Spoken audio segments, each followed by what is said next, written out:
Hola a todos, Shalom Shalom. Vamos a hablar sobre el efecto de la mariposa y Tisha B'Av. Un nombre un poco raro, pero ahí vamos a entender exactamente cómo y por qué. Lunes en la noche, mañana en la noche, vamos a estar en Tisha B'Av, en la fecha más triste del pueblo de Israel en toda la historia, casi estamos hablando de la época de los espías, ¿ok? Hace más de 3.000 años, más de 3.300 años, y después en todo lo que pasó en esas fechas, la destrucción del primer templo, del segundo templo y otras cosas y tragedias históricas que pasaron en esas fechas. Entonces mañana vamos a estar en Tisha B'Av y uno pregunta, ok, ¿qué vamos a hacer? ¿Vamos a estar tristes nada más? ¿Qué vamos a construir con esa tristeza? ¿Cuál es el propósito de esa tristeza? ¿Cuál es el propósito de este Tisha B'Av? ¿Qué tenemos que hacer? Y para saber qué tenemos que hacer, tenemos que entender que Tisha B'Av también, dentro de Tisha B'Av, esconde una alegría. Tisha B'Av se llama también fiesta. Moed, por eso no se dice confesión, la parte como triste del rezo. En Tisha B'Av no se dice, porque es también fiesta. ¿Cómo puede ser? ¿Cómo puede ser que Tisha B'Av es fiesta? Porque en Tisha B'Av también tenemos que recordar las cosas buenas que tenemos, la esperanza que tenemos para regresar a la salvación, para regresar a estar otra vez con Dios. Si olvidamos de la esperanza, si olvidamos de las cosas buenas que tenemos, somos mal agradecidos. 1, 2, nunca vamos a poder salir de la tristeza. Entonces tenemos que recordar también esas cosas, tenemos que recordar también esta parte y tenemos que saber, en Tisha B'Av lo vamos a escuchar, seguramente cada uno en su lugar, que la salvación, hay un midrash que dice que algún día llega Abraham Avinu, el patriarca, con Dios y dice: Dios, por favor, libera al pueblo de Israel de la diáspora. Y Dios le dice: tus méritos no son suficientes para liberar al pueblo de Israel. Tú tenías también hijo malo y tenías problemas aquí y allá, no es suficiente. Ok, llega Yitzhak y le dice Dios igual, tampoco es suficiente. Jacob, tampoco. Llegan todos. Moshe, Aarón, David, Shlomo y todos los nombres más conocidos que conocemos, y ninguno ayuda, por ninguno Dios escucha y quiere sacar al pueblo de Israel de la diáspora. Menos una. Digo una, es mujer. El judaísmo no es machista. Toda la salvación del futuro va a llegar gracias a una mujer. ¿Quién es? Raquel. ¿Y qué hizo Raquel? Ok, le dio los señales en la boda a su hermana, cuando sabía que va a pasar por ella y va a agarrar a Jacob como marido. Es todo lo que sabemos ya de la Biblia. Pero ¿qué mérito tan grande es para que el pueblo de Israel sea liberado? Para que el pueblo de Israel sea salvado gracias al mérito de Raquel. ¿Cuál es? Ok, entiendo que es un mérito, pero ¿por qué tan grande? Si entendemos este punto, podemos entender el punto de Tisha B'Av y el punto de la destrucción, y a la vez también lo vamos a poder poner y entender el punto de la construcción para poder construir. Y esa es la parte más importante que tenemos que saber y rescatar hoy. Por eso, y aquí entra la palabra o la frase, el efecto de la mariposa. Eso es. ¿Qué quiere decir eso? Antes de eso, le voy a contar una historia. Dicen que pasó. No estuve ahí para afirmarlo, pero si no pasó, pasó. El mensaje siempre pasó y puede pasar y lo tenemos que aplicar. Dice Thomas Edison, uno de los grandes, de las personas que más inventos registró a su nombre y más cosas trajo al mundo, tal vez lo que conocemos, la luz, pero más cosas también, era Edison. Ese Edison, un día cuando era niño, era terrible, era travieso y problemático. Entonces el maestro le dio una carta para que le dé a su mamá. Y le dijo: mira, entrega eso a tu mamá. La mamá abre la carta y ve que ahí dice que su hijo es tan travieso y eso, no puede seguir en el colegio. Lo tienen que sacar del colegio. Y la mamá empieza a sacar lágrimas. Entonces Edison le pregunta: Thomas, mamá, ¿por qué estás llorando? Y ella le dice: hijo mío, de emoción estoy llorando porque aquí en la carta está escrito que sos tan especial, tan importante, tan capaz, que ya no hay espacio para ti en ese colegio pequeño, ya no pueden enseñarte más cosas, tienes que buscar otro colegio. Y de ahí fue a otro colegio, se desarrolló, hizo lo que hizo, todo lo que sabemos hasta hoy, parte de la historia a su nombre, como todos sabemos. Pero resulta que un día, cuando su mamá ya falleció, él abre las cosas de su mamá y de repente encuentra esa dicha carta. Y abre la carta y de repente lo que ve ahí le pone otra cosa en los ojos. Y ahí lee que él era travieso y que no podían soportar y entiende. Y eso es lo que nosotros entendemos en ese momento. Imagínense si la mamá le hubiera dicho lo que estaba escrito en la carta. Tal vez todavía no teníamos bombillos de luz. ¿Qué es importante? ¿Qué la importancia, la influencia de una acción o de una palabra bonita que la mamá le dio en este momento?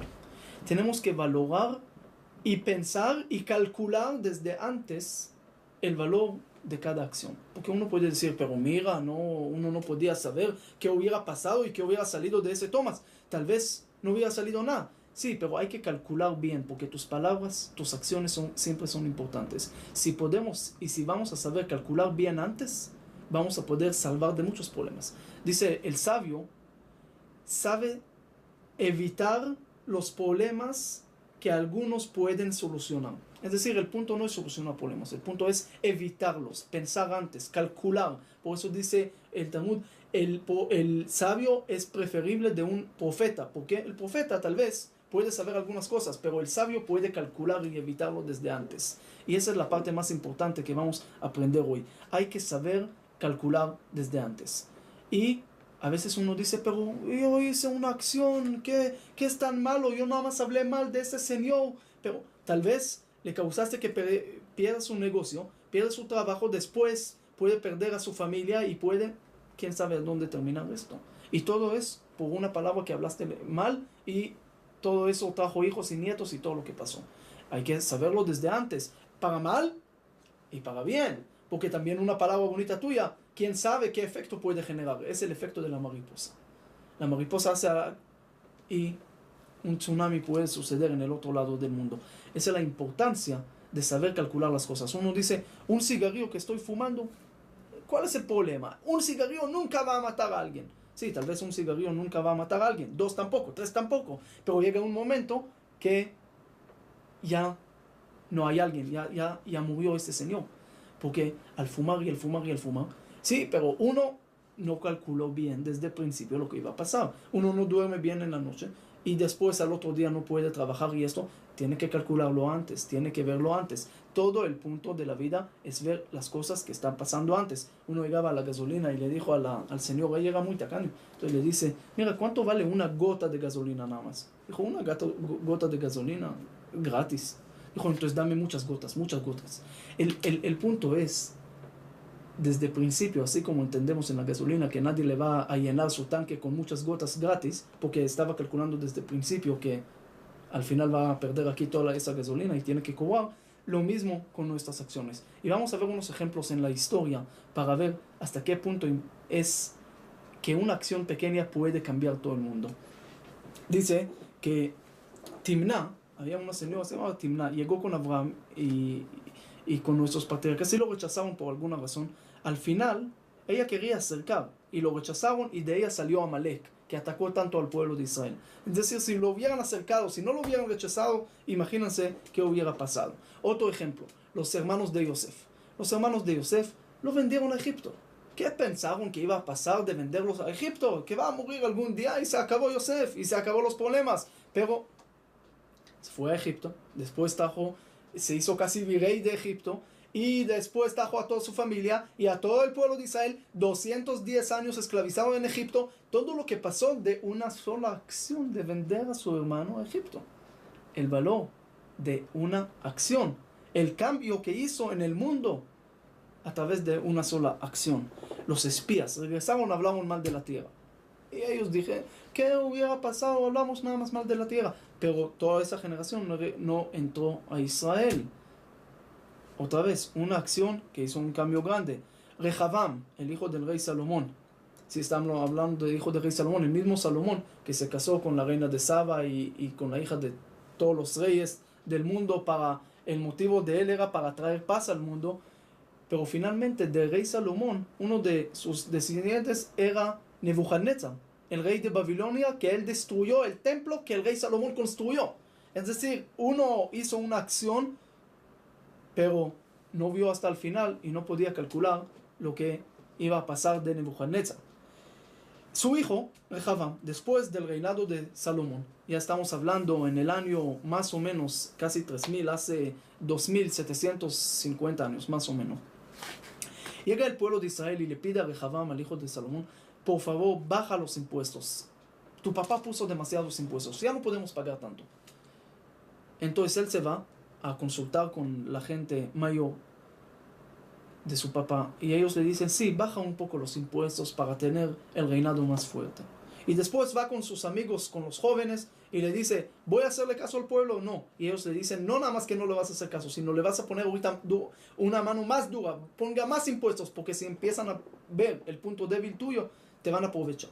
Y él agarra el consejo de esos jóvenes. Se va con el pueblo, le dice, mi dedo va a ser más grueso de todo el estómago de mi papá. Quiere decir, yo voy a darle a ustedes más impuestos todavía. ¿Qué hizo el pueblo? Se enojó tanto y le empezó a echar piedras y hasta que tenía que escapar. ¿Y qué pasó de eso?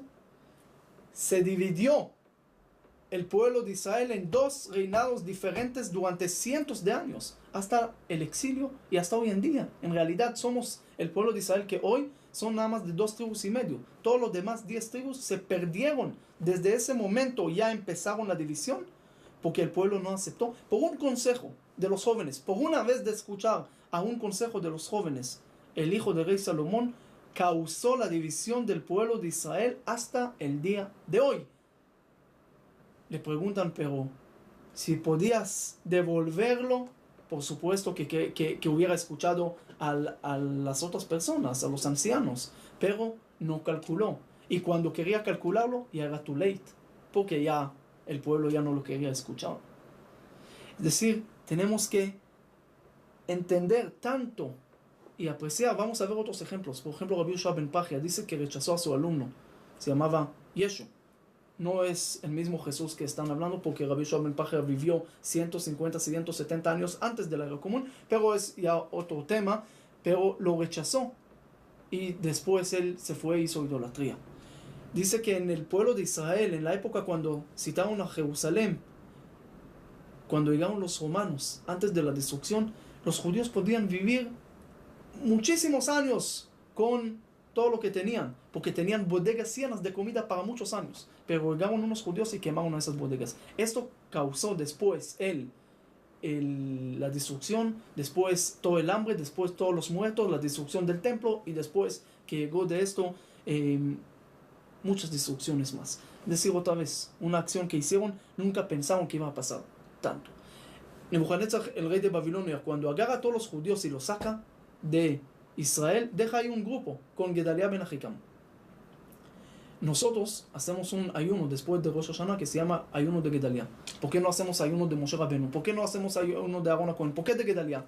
Porque cuando mataron a Gedalia, unos judíos que mataron a Gedalia, en ese momento se terminó el exilio, sacaron a todos los judíos de Israel y se acabó el pueblo judío en Israel en este momento. Al señor que mató a Gedalia ben Ahikam, si lo hubieran preguntando, ¿tú pensaste alguna vez que iba a pasar todas esas consecuencias de matar a Gedalia? Por supuesto que no pensó, pero es exactamente el problema de no pensar un poquito antes. Dice el emperador chino hace 2200 años, Sin Xuangdu. ¿Él qué quería hacer? Él quería empezar algo nuevo. Entonces dijo, todos los libros de historia lo voy a quemar, lo voy a borrar, todos los libros de sabiduría, de Confucio, de todos los sabios chinos y todo lo que había hasta este momento, quemó. Dijo, yo quiero que empiecen algo nuevo, ya no más historia. ¿Y qué pasó después? Cuando él murió, China era uno de los únicos lugares que durante más de 500 años los puestos políticos y todos los puestos del país eran y lo recibieron según sabiduría. Lo que sabía más libros y más sabiduría y más historia podía recibir un puesto más alto. Esa es parte que uno quería hacer una cosa y de repente se volvió 500 años otra cosa totalmente diferente de lo que él pensó. Esa es otra cosa que uno puede pensar y calcular una cosa, pero finalmente está calculando y saliendo otra cosa totalmente diferente. Eso es lo que dice, Sof ma'aseh b'machshava tchila. El fin de la acción hay que pensar al principio, porque al final ya no se puede cambiar. En 2290, entre paréntesis era Tisha B'Av, expulsaron a los judíos de Inglaterra. Ese causó que Inglaterra empezó a perder este ingreso de todos los impuestos que pagaban los judíos y eso, y empezaron a buscar otros caminos, y al final, en 1337 se convirtió y comenzaron ahí la guerra de los 100 años, que entre paréntesis era 116 años, hasta 1453 con Inglaterra, con Francia y otros países, y muchos muertos y muchos problemas. Todo eso empezó cuando expulsaron los judíos de Inglaterra, y de cosas pequeñas empezaron guerras grandes y problemas grandes de una sola cosa. Y eso lo podemos ver también en las dos personas que mandó el rey de Bohemia en mayo 1618 a Praga, y lo echaron del edificio de la alcaldía, aunque no murieron, pero ese inició la guerra de los 30 días, de 30 años, que eso sí era exactamente 30 años, y no como la guerra de 100 años, que era 116, pero una cosa pequeña que empezó una guerra entre los católicos y protestantes, y esto, y después en tantos años se olvidaron ya porque era la guerra, no importaba la religión y esto, pero los muertos por todos lados, era una guerra muy fea, con mucha sangre, y todo eso empezó cuando echaron a esos dos del edificio. Otro ejemplo que vemos, una cosa pequeña que está causando un efecto tan grave, tan grande, y que ya no se puede parar. Cuando el tren ya se va, cuando las cosas ya se van, ya no se puede parar, ya no puedes decir, mira, hasta aquí, yo no pensé que es más, tú no pensaste muy bien, pero ya el tren se fue, ya no se puede parar, ya no hay manera de parar. Había unos dos gallegos o huitecos o pastuzos, o cada uno en su lugar, como lo llaman, pero la gente muy sabia, entre comillas, que eran del ejército, y fueron a recoger dos bombas grandes, y de repente uno le dice al otro, mira, ¿qué va a pasar si una bomba se va a explotar de repente aquí, dentro del camión que estamos llevando? Entonces el otro dijo, no te preocupes, no hay problema, le vamos a decir al comandante que encontramos nada más una. No lo vas a decir, hay un momento que ya se va a explotar, que ya no vas a poder parar, ya te va a tocar a ti también. Eso hay que pensarlo un poquito antes, cómo protegerse un poquito antes. Y ese no nada más esta guerra de 30 años. Ustedes saben que el heredero de la corona del rey de Austro-Húngaro en Sarajevo en 1914, que lo mataron en Serbia, inició la Primera Guerra Mundial. Murieron en la Primera Guerra Mundial más de 11 millones de personas. Y la Primera Guerra Mundial se terminó con un acuerdo que forzaron a los alemanes de pagar mucho dinero, y lo humillaron de alguna manera, y los alemanes llegaron a un momento muy difícil de crisis, desempleo y todos los problemas, que cuando llegó Hitler empezó a agarrar tanta fuerza. En unos años su partido político nazi se empezó a crecer a millones de personas, y eso trajo la Segunda Guerra Mundial, que trajo más de 50 millones de muertos, 6 millones judíos, niños y todo lo que sabemos. Y tantos problemas trajo al mundo una sola acción que empezó, que mataron a este heredero, y inició todas esas tragedias que hasta el día de hoy Europa sufre de esto, porque a los judíos lo mataron. Es una desgracia y tragedia al pueblo judío, por supuesto, pero también a Europa. Todo el extremismo, el islam extremismo que existe hoy, y todo el terror existe en Europa. Imagínense con todos los judíos que estaban antes de la guerra, si no lo hubieran matado, todo el desarrollo científico, todo, hubiéramos estado hoy con iPhone 40 tal vez, y estamos todavía apenas con 7. Pero no nada más eso, tantas cosas que el mundo podía estar desarrollado si no hubiera pasado todas esas cosas y todas esas desgracias. Pero ese ya no se podía parar. Cuando mataron a él, ya se inició el efecto del dominó, y todo se está cayendo. Es decir, la responsabilidad de una sola acción que tú puedes hacer, quién sabe dónde se va a terminar eso. Para mal, otra vez, como dije antes, y para bien. Y ahí también para bien. Rosa Parks en 1955 en Detroit, que no quería moverse de su silla en el bus, Y ahí empezaron a eliminar, hasta que eliminaron todas las leyes de racismo, eso en Estados Unidos y todo lo que conocemos la historia. Y hay los impuestos del té en Estados Unidos, o el accidente en Gaza que inició la primera intifada, que al final trajo a Oslo, que al final trajo más de 1500 muertos en Israel por esos acuerdos que hicieron con los palestinos y que le dieron armas, y tantas cosas del mundo que empezaron por una sola cosa. Debemos pensar mucho más antes de cada cosa que está pasando. No podemos decir después, es que mira, no sabía, es que mira, no me di cuenta, es que fíjate que no lo vi. Había otros dos, no de la bomba porque no sé qué pasó con ellos, pero otros dos gallegos muy sabios que fueron en un helicóptero y después murieron, se cayó el helicóptero y murieron. Y después encontraron la caja negra a ver qué pasó con ellos, por qué murieron. Y de repente escuchan uno diciendo al otro, mira, hace mucho frío aquí. El otro le dice, no te preocupes, voy a apagar el ventilador grande que está arriba. No pensé que el ventilador grande y después me voy a morir. Sí, no pensaste. Ese es el problema. El problema no es la acción que estás haciendo. El problema es por qué no lo pensaste antes. ¿Por qué no calculaste antes? Esa es la parte más importante que tenemos que pensar, que tenemos que hacer. Tal vez no nos pueden culpar al final, pero tenemos que saber el valor de cada acción. Lo que cada cosa que estamos haciendo vale, tiene una influencia. No podemos decir, mira, yo soy nada más una persona que puede influir en el mundo. Que puedes influir en el mundo, puedes cambiar todo el mundo para bien. Y esperamos que no para mal. Había un señor, todavía vive, se llama Yossi Beck en Israel. Él es el director del Kele, de la cárcel de Masiau.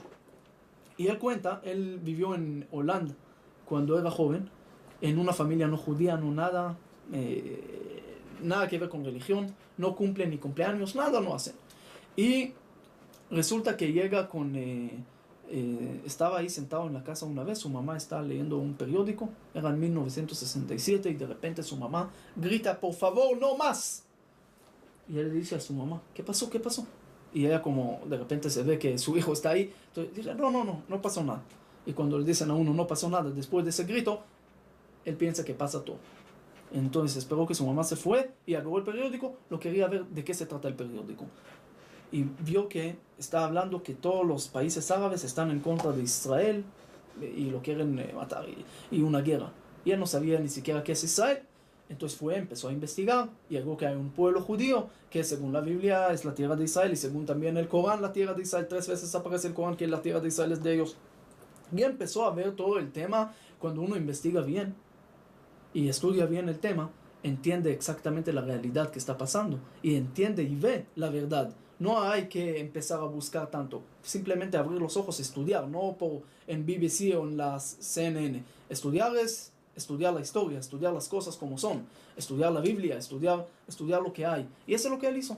Justamente empezó a estudiar las cosas, empezó a desarrollar, de repente encontró el pueblo judío que recibió la Biblia, que es porque la religión que trajo las bases de las otras religiones, ¿sí? Y muchas cosas, sí, que trajo muchas cosas morales al mundo y leyes morales, ¿sí?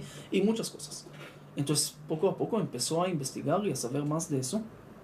Llega un momento, algún día, que él recibe la carta que él está, que lo invitan al ejército ahí en Holanda, y él quiere ir. Entonces ahí hay un lugar, un formulario que él tiene que llenar, y ahí una de las cosas es que si él quiere alguna persona religiosa que lo va a guiar durante su servicio, si quiere católico, si quiere musulmán, si quiere judío, y él pone judío, así. Llega el rabino con él y le dice, ¿qué quiere? ¿Cómo te puedo ayudar? Dijo, mira, yo no soy judío, pero yo quiero guía judía.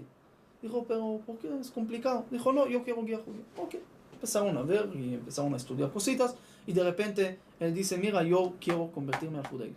Y el rabino le dice, mira, no necesitas, también si estás en otra religión y cumples los 7 mitzvot de hijo de Noé, no robas, no matas, también es suficiente, no tienes que ser judío para esto. Entonces le dijo, no, yo quiero ser judío. Dijo, pero no necesitas, vas a ganar tu mundo venidero. El judaísmo no hace proselitismo, el judaísmo respeta a las otras religiones y reconoce los otros caminos para llegar a Dios. ¿Para qué ser judío? Dijo, yo quiero ser judío, es la última decisión y la última palabra, yo quiero ser judío. Ok, habla con tus papás y cuéntales antes de hacer un proceso así. Se fue a la casa, llega con sus papás y le dice, mira, quiero hacer conversión al judaísmo. Entonces el papá le dice, mira, aléjate de cualquier cosa de la religión, de cualquier religión, tú no tienes que ser religioso, tú no tienes que hacer estas cosas, por favor, no quiero hablar de ese tema. Y se va el papá, se queda él con la mamá. Como la mamá también le dice no y esto, él entra al cuarto y no quiere escuchar más de ese tema también. Resulta que la mamá entra a su cuarto y le dice, mira, tú no tienes que hacer conversión. Tú sos judío. Yo soy sobreviviente de los campos. Yo no quería que ustedes pasen lo que yo pasé por ser judía. Por eso oculté el judaísmo. Pero sos judío. Después lo investigaron y encontraron que era verdad. Esto subió a Israel, se fue a Israel, hizo su aliyá y todo. Resulta que también su hermano lo hizo. Y él cuenta hoy en día, como dije, es el director de la cárcel de Marciao en Israel, todavía vive. Y él cuenta que él y su hermano se volvieron religiosos, cumplen, tienen muchos hijos, nietos. Y dice, imagínense que todo eso salió de un grito que mi mamá hizo de una forma sin intención de hacer y causar nada. ¿Qué causó? Una acción sin intención causó un tsunami de cosas buenas. Imagínense qué va a pasar con una acción con intención. Eso es lo que tenemos que saber. Cuando apreciamos, cuando vamos a apreciar cada acción, vamos a apreciar también el resultado, vamos a entender el resultado y vamos a calcularlo desde antes. Y no vamos a llegar a un momento que vamos a decir, es que no tengo frenos en el carro y uno ya se cae. Esas cosas hay que revisarlo antes, hay que arreglarlo antes y no llegar al punto que ya no se puede parar, que ya no se puede hacer eso. Cerrando y terminando la idea, por eso la solución es Raquel. ¿Por qué Raquel? Porque Raquel está de alguna manera sentada y ella, el plan era 7 años, ella está esperando para casarse con Jacob y todo está muy bien. De repente ve que su papá quiere hacer un engaño y poner a Lea en su lugar, pero Jacob le dio a Raquel unos señales para que no va a pasar ese engaño, para que no va a poder hacerlo. Y Raquel está ahorita en este momento calculando y dice, ¿qué va a pasar si Jacob va a estar con Lea y ella no va a saber los señales? Va a pasar una vergüenza terrible. ¿Qué hace Raquel?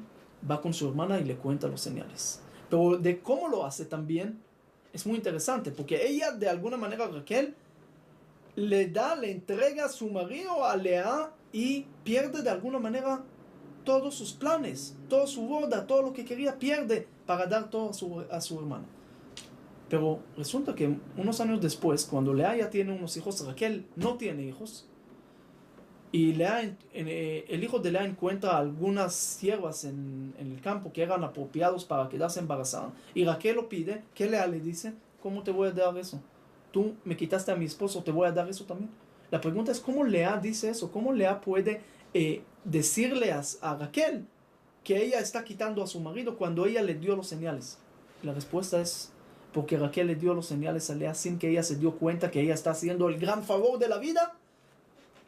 Ella no se dio cuenta. Raquel lo hizo de una forma tan pura, tan oculta, que Lea no se dio cuenta del gran favor que está haciendo. Hay gente que hace favores y ponen placas muy grandes, que todo el mundo sepa.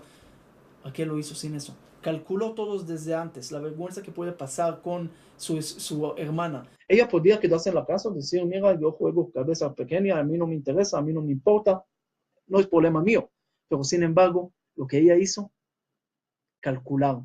Y ese cálculo que ella hizo, logró hacer todo lo que hizo después y por eso hizo esa gran acción con su hermano.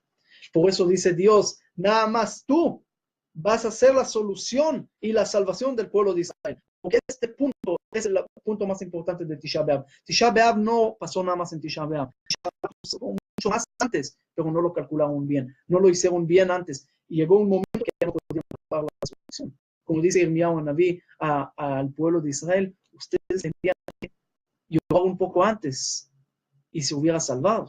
En Polonia y Ucrania una vez hicieron una frontera y se pasó entre un pueblo, el cementerio se quedó en Ucrania y en Polonia el pueblo. Entonces siempre para hacer entierro tenían que pasar al otro lado. Entonces, una vez, dijimos, ya estamos pasando el cajón y el muerto ahí y podemos pasar la frontera sin que lo revisen porque es un entierro. Entonces tal vez podemos pasar ahí unos diamantes. Y lo hicieron, y funcionó, nadie lo abrió. Entonces cada vez lo hicieron más.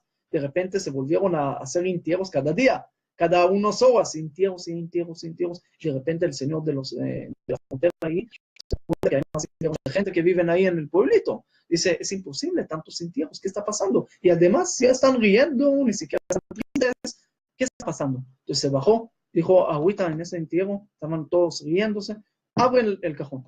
Y ellos le dicen, no se puede, la religión y esto. Y él dice, no, señor, hoy es miércoles, se puede, no hay problema, quiero que abren el cajón. Abren el cajón y ven todos los diamantes. Y él le dice de repente, ¿qué está pasando aquí? Todas a la cárcel, todos a la cárcel. Y esa gente, de repente, empiezan a llorar, empiezan a ponerse triste por todos los que ahorita le está tocando. Y él le dice, ustedes tenían que llorar un poquito antes, se hubieran salvados. Pero no, están llorando tarde. Y eso es lo que pasó con el pueblo de Israel. No voy a ver al pueblo de Israel llorando. Dice, ustedes tenían que llorar un poquito antes, podían evitar la destrucción del templo. La destrucción del templo no era nada más en Tisha B'Av. Ahí terminó el asunto. Ahí entendemos que al no calcular antes, puede llegar a Tisha B'Av. Ese es el punto más importante que tenemos que pensar mañana. Pero no nada más la destrucción. Tenemos que pensar cómo podemos evitar la próxima destrucción. Cómo podemos hacer y calcular desde antes, evitar la próxima destrucción, pero a la vez también hacer y causar la próxima construcción. Esa es la salvación del pueblo de Israel. Por eso se trae a Raquel, porque Raquel sí va a recordar esto. Yo estuve dispuesta de perder toda mi vida para salvar a mi hermana, para que no pase de vergüenza después de todo lo que calculé que puede pasar con ella. Ustedes también lo deben de hacer para evitar problemas y para tener la construcción. Ese es el punto alegre que podemos sacar de Tisha B'Av, porque si sacamos ese mensaje, podemos construir. Es lo que dice el rey David, lo que siembran con lágrimas, al final van a cosechar con alegría. Que tengan ahí uno fácil, que sepamos todos calcular bien las cosas, y así vamos a ver muy pronto la construcción de la vida, vamos a ver la salvación, la paz en todo el mundo. Shalom y Dios que hace la paz, que ponga la paz en todo el mundo, y decimos amén.